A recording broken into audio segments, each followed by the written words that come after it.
मित्रों नमस्कार। Solid study में आपका स्वागत है। कहते हैं ना, उम्र थका नहीं सकती, ठोकरें गिरा नहीं सकती, अगर जिद हो जीतने की तो हार भी हरा नहीं सकती। तो चलिए हम लोग इसी एनर्जी के साथ अपने स्टडी को स्टार्ट करते हैं। हम लोग अध्ययन कर रहे हैं एनसीईआरटी में कक्षा 9 भूगोल का, जिसमें हम लोगों ने अभी तक लेसन 3 का अध्ययन कर चुके हैं। आज हम लोग लेसन 4 का अध्ययन शुरू करते हैं। लेसन 4 चूंकि थोड़ा बड़ा है मित्रों, इसमें हम लोग 2 पार्ट में डिवाइड करके इसका अध्ययन करेंगे। आज एक पार्ट का हम लोग अभी अध्ययन शुरू कर रहे हैं और नेक्स्ट वीडियो में हम लोग दूसरे पार्ट का अध्ययन शुरू करेंगे। तो चलिए हम लोग देखते हैं लेसन 4। लेसन 4 हम लोगों का है जलवायु। क्या है? जलवायु है। तो जैसा कि हम लोगों ने पीछे जलवायु के बारे में अध्ययन किया है कि दीर्घकालीन मौसम के परिवर्तन की औसत दर होती है, उसको हम लोग जलवायु बोलते थे। चलिए इसमें देखते हैं। एक विशाल क्षेत्र में लंबे समय अवधि, लगभग समय अवधि कितनी हो चाहिए? लंबी समय अवधि तो होनी चाहिए लगभग 30 वर्ष या 30 वर्ष से अधिक। एक विशाल क्षेत्र में लंबे समय अवधि में मौसम की अवस्थाओं और विविधताओं का योग ही क्या होता है? कुल योग क्या होता है? जलवायु होता है। ये हम लोगों को ध्यान देना है। जलवायु में और मौसम में हम लोगों को एक चीज ध्यान देना है मित्रों, जो मौसम होता है वो क्या होता है? लघुकालीन होता है। परिवर्तन क्या होता है? लघुकालीन होता है। वायु जो हमारे क्षोभ मंडल में या वायुमंडल में लघुकालीन मौसम परिवर्तन, मतलब जो परिवर्तन की दर होती है उसको हम लोग मौसम कहते हैं। और जो दीर्घकालीन जलवायु होता है, ये हम लोगों को ध्यान देना है। अंतर इतना ही ज़्यादा हम लोगों को समझना है। जो जलवायु होती है वो क्या होता है? दीर्घकालीन वायुमंडलीय दशाओं का परिवर्तन होता है। कैसा? दीर्घकालीन। ये हम लोगों को ध्यान देना है। यही अंतर खास करके मौसम और जलवायु में है। अब जलवायु में अगर एनसीईआरटी कोऑर्डिनेटिंग देखें तो लगभग 30 वर्ष या 30 वर्ष से अधिक का समय होना चाहिए, हम लोगों को ध्यान देना है। चलिए आगे हम लोग देखते हैं। मौसम तथा जलवायु के तत्व जैसे तापमान, दाब, पवन, आर्द्रता और वर्षण एक ही होते हैं। कहने का मतलब दोनों समान होते हैं। बस इसमें क्या है? दीर्घ का ध्यान रखना है हम लोगों को जलवायु में, ये जो तत्व दिए इनके परिवर्तन की, और मौसम में लघुकालीन। क्या है? लघुकालीन। बस यही अंतर है, हम लोगों को ध्यान देना है।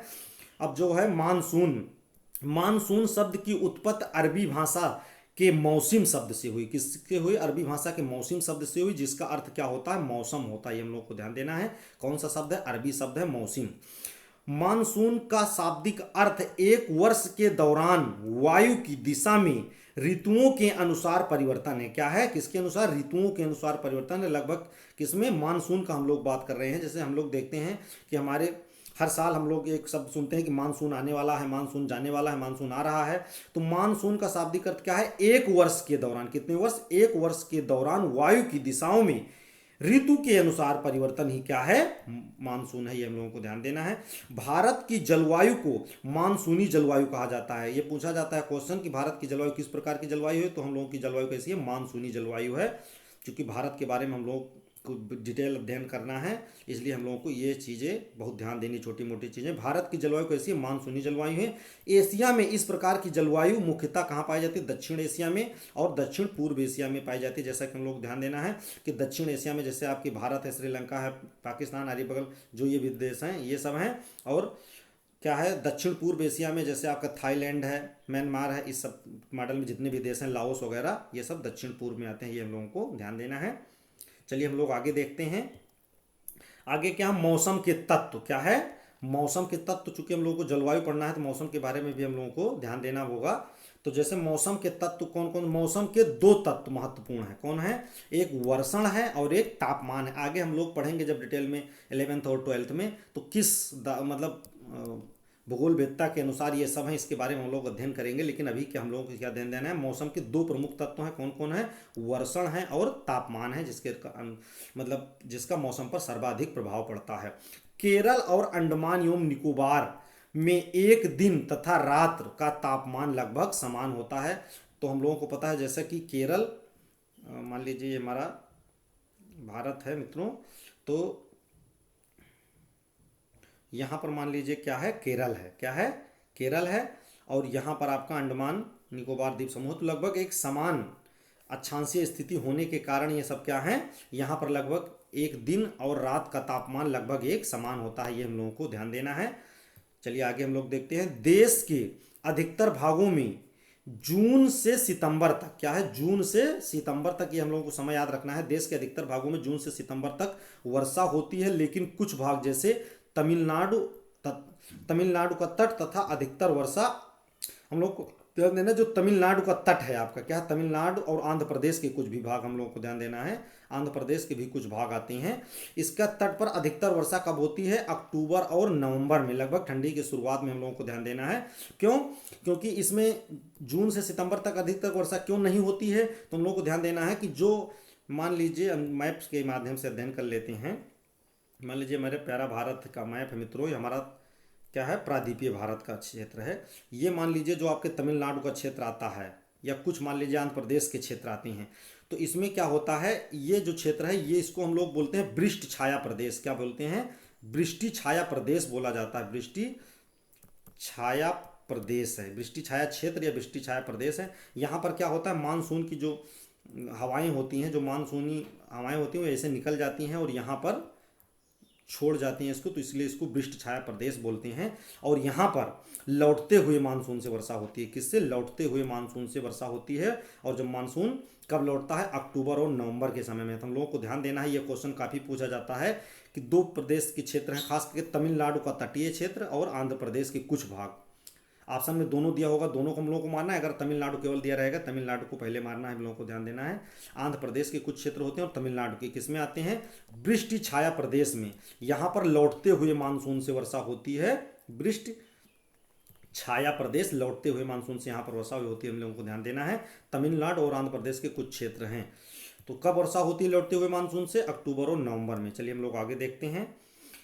किसी भी क्षेत्र की जलवायु को नियंत्रित करने वाले 6 प्रमुख तत्व हैं। कितने प्रमुख कारक हैं? 6 प्रमुख कारक हम लोग को ध्यान देना है। अक्षांश है, और उसके बाद में तुंगता मतलब ऊंचाई है, और वायुमंडलीय दाब एवं पवन तंत्र है। क्या है? वायुमंडलीय दाब है और पवन तंत्र है। उसके बाद में समुद्र से दूरी है, वो क्षेत्र समुद्र से कितना दूर है, और महासागरीय धाराएं हैं, और उच्चावच लक्षण है। ये हम लोग को ध्यान देना है, कहाँ पठार है कहाँ पर्वत है। तो ये हम लोग को ध्यान देना है कि किसी भी ये जो क्वेश्चन पूछे जाते हैं, इसमें ये नहीं पूछेगा कि जलवायु को नियंत्रित करने वाले कितने कारक हैं। 6 कारक वैसे हम लोगों को याद रखना है। इसमें इस प्रकार से पूछेगा कि ऑप्शन इसी में से 3 दे देगा, कोई अलग से दे देगा। तो ये हम लोग को ध्यान देना है कि जलवायु को नियंत्रित करने वाले प्रमुख कारक 6 हैं, उसमें से हम लोग को सबका नाम देखना है। जैसे अक्षांशीय स्थिति उसकी है, तुंगता कितनी है मतलब ऊंचाई, और वायुमंडलीय दाब एवं पवन तंत्र कैसा है, और समुद्र से उसकी दूरी कितनी है, महासागरीय धाराएं कैसी वहां पर हैं, और उच्चावच लक्षण उसके कैसे हैं, ये हम लोगों को ध्यान देना है। तो ये 6 प्रमुख कारक हैं जो जलवायु को नियंत्रित करने में महत्वपूर्ण भूमिका निभाते हैं, ये हम लोगों को ध्यान देना है। चलिए हम लोग आगे देखते हैं। पृथ्वी क्या है? पृथ्वी की गोलाई हम लोगों को ध्यान देना है। पृथ्वी की गोलाई के कारण इसे प्राप्त सौर ऊर्जा, कौन सी ऊर्जा? सौर ऊर्जा मतलब सूर्य से प्राप्त ऊर्जा की मात्रा अक्षांशों के अनुसार अलग अलग होती है। जैसा कि हम लोग मान लेते हैं कि ये हमारी पृथ्वी है, ये हमारी पृथ्वी है, यहाँ मान लीजिए सूर्य है। अब सूर्य से जो किरणें मान लीजिए इधर से आ रही हैं मित्रों, ये हम लोगों को ध्यान देना है। तो पृथ्वी की, जैसा कि हम लोग मानते हैं कि ये हमारा 0 अंश अक्षांश या हम लोग कह सकते हैं विषुवत रेखा। क्या है? विषुवत वृत्त या विषुवत रेखा है। तो यहाँ पर चूंकि पृथ्वी हम लोग जानते हैं ऊपर की ओर थोड़ा से पतली होती चली गई है, चपटी है ध्रुवों पर। तो यहाँ पर क्या है कि पृथ्वी की गोलाई के अनुसार, जैसा कि गोलाई है यहाँ पर ज़्यादा चौड़ी है, तो यहाँ पर ज़्यादा डायरेक्ट क्या है तापमान प्राप्त कर रहा है, सौर ऊर्जा ज़्यादा प्राप्त कर रही है। यहाँ पर थोड़ा कम है, आते हुए दूरी भी थोड़ी सी बढ़ जा रही है, और यहाँ पर तिरछी किरणें भी पड़ रही हैं। तो यहाँ पर क्या होगा, थोड़ा से अपेक्षाकृत कम हो जाता है। तो हम लोग को ध्यान देना क्या होता है, पृथ्वी की गोलाई के कारण इसे प्राप्त सौर ऊर्जा अक्षांशों पर अलग अलग होती है। जैसा कि हम लोग जानते हैं कि जो आपकी क्षैतिज रेखाएं होती हैं, अक्षांश रेखाएं होती हैं हमारे ग्लोब पर, और जो खड़ी होती हैं देशांतर होती हैं। तो जैसा कि हम लोगों को ध्यान देना है कि अक्षांशों पर अलग अलग सूर्य का प्रकाश या सौर ऊर्जा की प्राप्ति अलग अलग होती है। अगला हम लोग देखते हैं, किसी भी क्षेत्र का वायुदाब क्या है? वायुदाब एवं पवन तंत्र उस स्थान के अक्षांश और ऊंचाई पर निर्भर करती है। क्या होता है? किसी भी क्षेत्र का वायुदाब और पवन तंत्र होता है उस स्थान की ऊंचाई पर, कितनी ऊंचाई पर है पर निर्भर करता है। जैसा कि हम लोग जानते हैं ऊंचाई बढ़ने पर क्या होती है, वायु वहां पर विरल हो जाती है, और पवन तंत्र का स्थान मतलब भी कहने का मतलब पवन तंत्र भी उसको प्रभावित करता है। ये हम लोगों को ध्यान देना है। इस प्रकार यह तापमान और वर्षा के वितरण को प्रभावित करता है, ये हम लोगों को ध्यान देना है। महासागरीय धाराएं समुद्र से तट की ओर चलने वाली हवाओं के साथ तटीय क्षेत्रों में जलवायु को प्रभावित करती हैं। जैसा कि हम लोग जानते हैं जो समुद्र तटीय क्षेत्र होते हैं, जो समुद्र के किनारे वाले क्षेत्र होते हैं, वहां पर क्या होता है अपेक्षाकृत जलवायु लगभग लगभग बहुत ज़्यादा ठंडी गर्मी में अंतर नहीं जनाई पड़ता, ये हम लोगों को ध्यान देना। क्या कह रहा, महासागरीय धाराएं समुद्र तट से, क्या कर रहा है, समुद्र से तट की ओर चलने वाली, मान लीजिए समुद्र से तट की ओर जो धाराएं चल रही हैं महासागरीय, चलने वाली हवाओं के साथ तटीय क्षेत्रों की जलवायु को प्रभावित करती। चूंकि यहाँ पर सागर का जलवायु को ज़्यादा प्रभाव रहता है, तो यहाँ के तटीय जो क्षेत्र होते हैं यहाँ की जलवायु समुद्र तट की हवाओं से प्रभावित रहती है, हम लोगों को ध्यान देना है। आगे है, किसी स्थान की जलवायु को निर्धारित करने में उच्चावच, क्या है, उच्चावच की भी महत्वपूर्ण भूमिका होती है। चूंकि ये लोग उसके तत्व हैं, तो उच्चावच के बारे में हम लोग देखा है। अब है भारत की जलवायु, चूंकि हम लोग देखे वो तो किसी भी स्थान की जलवायु को प्रभावित करने वाले कौन कौन से, मुख्य रूप से 6 कारक थे, लेकिन भारत में मुख्यतः जलवायु को कौन कौन से कारक प्रभावित करते हैं, ये हम लोगों को ध्यान देना है। नंबर 1 है अक्षांशीय स्थिति, क्या है, अक्षांशीय स्थिति प्रभावित करती है, ऊंचाई प्रभावित करती है, और वायुदाब एवं पवन तंत्र या पवन, ये हम लोगों को ध्यान देना। भारत की जलवायु को मुख्यतः 3 कारक, वैसे तो सभी प्रभावित करते हैं, लेकिन मुख्य रूप से 3 कारक जो है भारत की जलवायु को प्रभावित करते हैं, ये हम लोगों को ध्यान देना है। आगे हम लोग देखते हैं कोरियालिस बल, क्या है, कोरियालिस बल हम लोगों को ध्यान देना है कि कोरियालिस बल क्या है मित्रों, तो हम लोगों को ध्यान देना है कोरियालिस बल बहुत इंपॉर्टेंट है, ये हम लोगों को ध्यान देना। आगे इसके बारे में भी हम लोग और डिटेल से अध्ययन करेंगे। देखते हैं, पृथ्वी के घूर्णन के कारण, क्या है, पृथ्वी जब अपने स्थान पर घूमती है तो उसको घूर्णन बोलते हैं। जैसा कि हम लोग जानते हैं पृथ्वी जब अपने स्थान पर घूमती है तो उसको हम लोग क्या कहते हैं, घूर्णन कहते हैं। अपने स्थान पर पृथ्वी घूमती रहती है, तो हम लोग को ध्यान देना है कि पृथ्वी के घूर्णन के कारण उत्पन्न आभासी बल को कोरियालिस बल कहते हैं। पृथ्वी जब अपने स्थान पर घूमती है मित्रों, तो यहाँ पर क्या होता है, एक आभासी बल उत्पन्न होता है, जिसको हम लोग क्या कहते हैं, कोरियालिस बल कहते हैं। अभी के अनुसार हम लोगों को यही जानना है कि पृथ्वी के घूर्णन के कारण उत्पन्न आभासी बल को कोरियालिस बल कहते हैं। इस बल के कारण पौने, क्या होता है, पौने, इस बल के कारण पौने उत्तरी गोलार्ध में दाहिनी ओर, क्या है, मान लीजिए ये हमारी भूमध्य रेखा है, मान लीजिए 0 अंश, तो क्या होता है, ऊपर वाले को हम लोग कहते हैं उत्तरी गोलार्ध, क्या बोलते हैं, उत्तरी गोलार्ध, और नीचे वाले को हम लोग बोलते हैं दक्षिणी गोलार्ध, क्या है, दक्षिणी गोलार्ध, ये हम लोगों को ध्यान देना है। और उसके बाद में कह रहा है कि कोरियालिस बल के कारण पौने उत्तरी गोलार्ध में दाहिनी ओर, तो मान लीजिए इधर से पौन चल रही है, इधर से, तो आपका क्या है, उत्तरी गोलार्ध में दाहिनी ओर, तो हमारा दाहिन इधर हो जाएगा, दाहिना इस ओर चलती हैं, और जब इधर से पौने चलेंगी तो दाहिनी आपका ये हो जाएगा, इधर मुड़ जाती हैं। तो यही हम लोगों को ध्यान देना है कि कह रहा है कि इस बल के कारण पौने उत्तरी गोलार्ध में दाहिनी ओर तथा दक्षिणी गोलार्ध में बाईं ओर विक्षेपित होती हैं। तो मान लीजिए इधर से आपके इधर से पौने चली, तो ये आपका दक्षिणी गोलार्ध है, दक्षिणी गोलार्ध में क्या होता है, बाईं ओर, तो जैसा कि हम लोग जानते हैं बायां ये है, तो इधर आपकी मुड़ जा रही हैं, और इधर से चलेंगी तो हम लोग जानते हैं इधर के आपको मुड़ जाएंगी। ये हम लोग को ध्यान देना। यही कह रहा है कि इस मतलब किस बल के कारण, कोरियालिस बल के कारण पौने उत्तरी गोलार्ध में दाहिनी ओर और दक्षिणी गोलार्ध में बाईं ओर विक्षेपित हो जाती हैं, जिसको हम लोग क्या कहते हैं, इस प्रकार का जब नियम जो पालन होते हैं, हवाएं के मुड़ने का जो नियम है, इसको हम लोग क्या कहते हैं, फेरल का नियम। किसका नियम कहते हैं, हम लोग फेरल का नियम कहते हैं। ये हम लोगों को ध्यान देना है। कोरियालिस बल के कारण जब हवाएं उत्तरी गोलार्ध में दाहिनी ओर, उत्तरी गोलार्ध में क्या होती हैं, दाहिनी ओर मुड़ जाती हैं, और दक्षिणी गोलार्ध में बाईं ओर मुड़ जाती हैं, तो इस प्रकार का जो नियम होता है इसको हम लोग फेरल का नियम कहते हैं। ये हम लोगों को ध्यान देना है। चलिए हम लोग आगे देखते हैं। जेट धाराएं लगभग 27 अंश से 30 अंश उत्तरी अक्षांशों के बीच होती हैं, इसलिए इन्हें उपोष्ण कटिबंधीय पश्चिमी जेट धाराएं कहा जाता है। जैसा कि मान लीजिए हम लोग देखते हैं क्या होता है, कह रहा है कि जेट धाराएं 0 अंश, मान लीजिए हमारा 0 अंश भूमध्य रेखा है, तो इसमें क्या कह रहा है कि जो जेट धाराएं होती हैं हम लोगों को ध्यान देना है, कितने अंश से लेकर, लगभग 27 अंश से लेकर क्या होता है 30 अंश के, 27 अंश से 30 अंश अक्षांशों के बीच बहती हैं, इसी के बीच में ये प्रवाहित होती हैं। ये हम लोगों को ध्यान देना है, इसी के बीच में प्रवाहित होती हैं।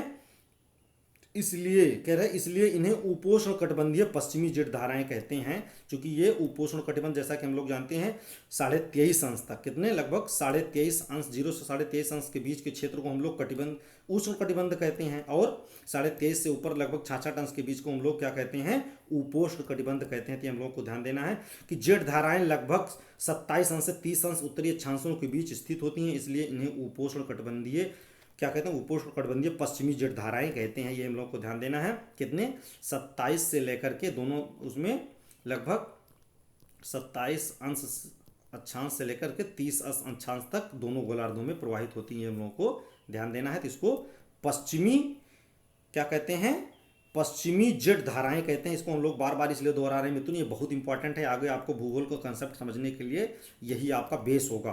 तो चलिए हम लोग आगे देखते हैं।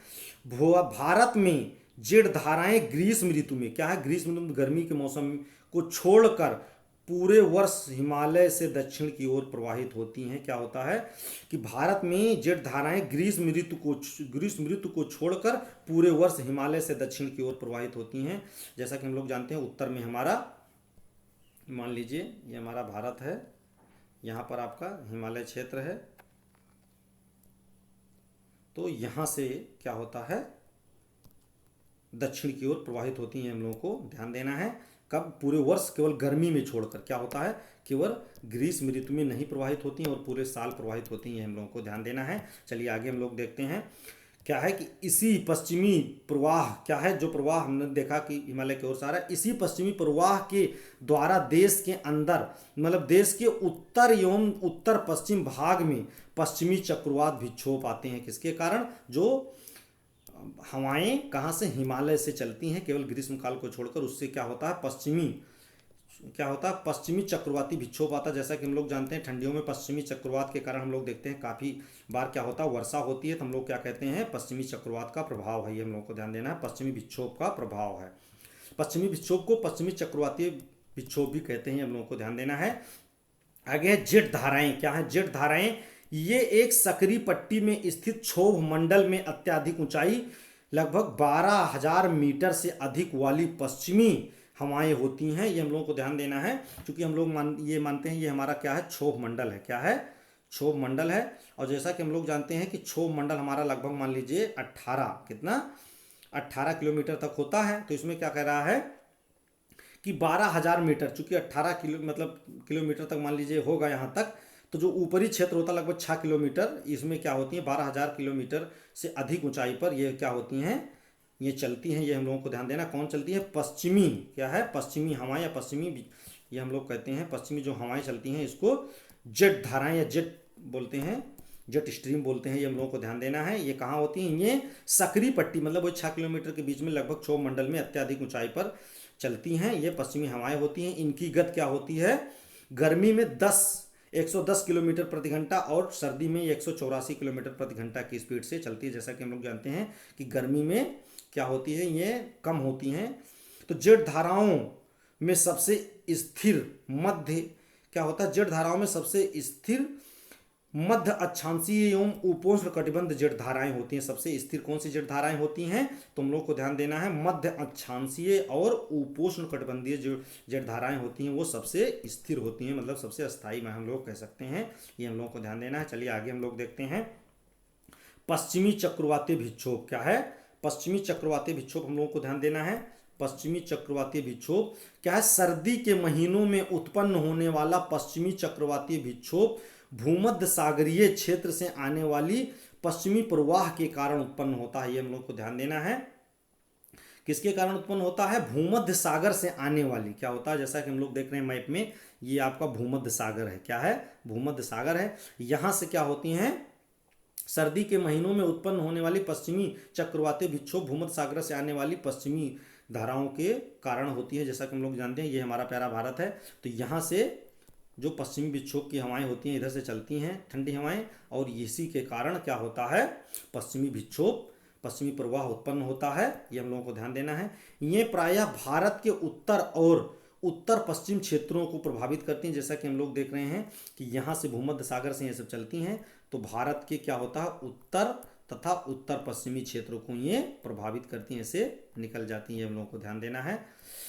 किसको प्रभावित करती हैं? भारत के उत्तर तथा उत्तर पश्चिमी क्षेत्र को। क्या है ये? प्रायः भारत के उत्तर तथा उत्तर पश्चिमी को प्रभावित करती हैं। उष्णकटिबंधीय चक्रवात मानसूनी क्या होता है? मानसूनी महीनों के साथ साथ अक्टूबर और नवंबर, क्या है, अक्टूबर और नवंबर के महीनों में आते हैं। ये पूर्वी प्रवाह के एक भाग होते हैं एवं देश के तटीय क्षेत्रों को भी प्रभावित करते हैं। क्या होता है? जो अक्टूबर नवंबर में आते हैं, क्या होता है? देश के तटीय क्षेत्रों को भी प्रभावित करते हैं। ये हम लोगों को ध्यान देना है। आगे हम लोग देखते हैं क्या है कि मानसून का प्रभाव। मानसून का प्रभाव जो होता है, मानसून का प्रभाव उष्णकटिबंधीय क्षेत्रों में लगभग 20 अंश उत्तर से 20 अंश दक्षिण के बीच होता है। किसका प्रभाव हम लोगों को ध्यान देना? मानसून का प्रभाव क्या होता है? मानसून का प्रभाव क्या होता है कि उष्णकटिबंधीय क्षेत्रों में 20 अंश उत्तर, जैसा कि हम लोग अगर ऊपर देखें यहाँ मित्रों, कर्क रेखा के थोड़ा सा नीचे और मकर रेखा के थोड़ा ऊपर, ये वाला जो क्षेत्र होता है, इसी में क्या होता है? मानसूनी क्या होती है? मानसून का प्रभाव रहता है। ये हम लोगों को ध्यान देना है। ये मानसूनी क्षेत्र इसी के अंतर्गत आते हैं। कितना है हम लोगों को? 20 अंश उत्तरी अक्षांश से लेकर के, यहाँ से लेकर के, और 20 अंश दक्षिणी अक्षांश तक, मतलब कर्क रेखा के थोड़ा नीचे और भूमध्य रेखा के थोड़ा ऊपर वाला जो पूरा क्षेत्र होता है, ये मानसूनी क्षेत्र के अंतर्गत हम लोग कह सकते हैं। ये हम लोगों को ध्यान देना है। आगे हम लोग देखते हैं कि ग्रीष्म क्या है? ये बीच वाला जो क्षेत्र है, हम लोगों को थोड़ा सा ध्यान देना है कि बीच वाला क्षेत्र जो होता है, यहाँ उष्णकटिबंधीय भूमध्य रेखीय जलवायु का प्रभाव तो रहेगा ही, ये हम लोगों को ध्यान दे रहना है।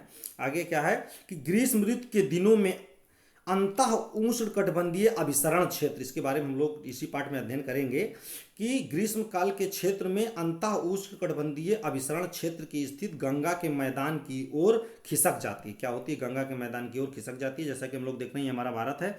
भारत में ये पूरे नदी, गंगा नदी का तंत्र है, और इसी के द्वारा जो मैदान बने हुए, इसको हम लोग क्या कहते हैं? गंगा नदी का मैदान या गंगा नदी क्षेत्र कहते हैं। ये गंगा नदी मैदान है, ये हम लोगों को ध्यान देना है। क्या कह रहा है मित्रों कि ग्रीष्म ऋतु के दिनों में अंतः उष्णकटिबंधीय अभिसरण क्षेत्र क्या होता है कि स्थित जो होती है गंगा के मैदान की ओर खिसक जाती है। ये हम लोगों को, यह विषुवत रेखीय गर्त है जो प्रायः क्या है? विषुवतीय वृत्त से 5 अंश उत्तरी अक्षांश में स्थित होता है, जिसे मानसूनी ऋतु क्या कहता है? मानसून ऋतु में मानसून गर्त के नाम से जाना जाता है। हम लोग को यह ध्यान देना है कि मान लीजिए ये हमारा भूमध्य रेखीय क्षेत्र है। क्या कहता है कि जो हम लोगों को ध्यान देना, अंतः उष्णकटिबंधीय अभिसरण क्षेत्र होता है, इसका विकास क्या होता है? 5 अंश से लेकर के क्या होता है? 5 अंश से लेकर के 12 अंश, क्या है? 12 अंश के बीच होता है। क्या है? 5 अंश से लेकर के 12 अंश के बीच मतलब स्थित होता है अक्षांश। हम लोगों को ध्यान देना है 5 अंश अक्षांश से लेकर के 12 अंश अक्षांश के बीच दोनों गोलार्धों में स्थित होता है। ये हम लोगों को ध्यान देना है। तो इसको हम लोग क्या बोलते हैं? अंतः उष्णकटिबंधीय अभिसरण क्षेत्र होते हैं। ये क्या होते हैं? गर्मी के महीनों में 5 अंश खिसकाव हो जाता है, जैसा कि मान लीजिए, और ये ऊपर की ओर मित्रों खिसकेंगे तो ये भारत है हमारा।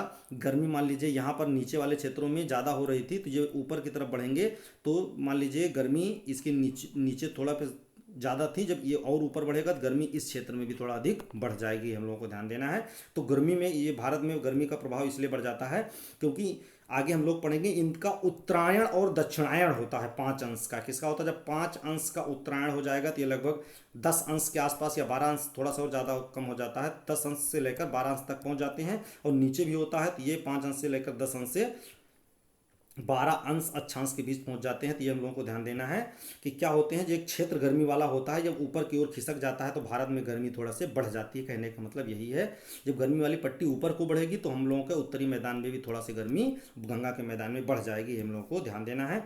इसे मानसून क्या है? मानसून ऋतु में मानसूनी गर्त के नाम से जाना जाता है। ये हम लोगों को ध्यान देना है। आगे हम लोग देखते हैं। चलिए, हमारा कुल मिलाकर के मित्रों ये पाठ बहुत बड़ा है। इसका हम लोग अभी तक जितना अध्ययन था, आधे पार्ट का लगभग हम लोगों ने कर लिया है। और नेक्स्ट पार्ट में जो बचा हुआ हमारा शेष पार्ट है इसका, मतलब इस पार्ट का, उसका हम लोग नेक्स्ट वीडियो में इसका अध्ययन करेंगे। चलिए, आप लोग पढ़ते रहिए और बढ़ते रहिए मित्रों। हम लोग नेक्स्ट वीडियो में फिर मिलेंगे मित्रों। जय हिंद, जय भारत।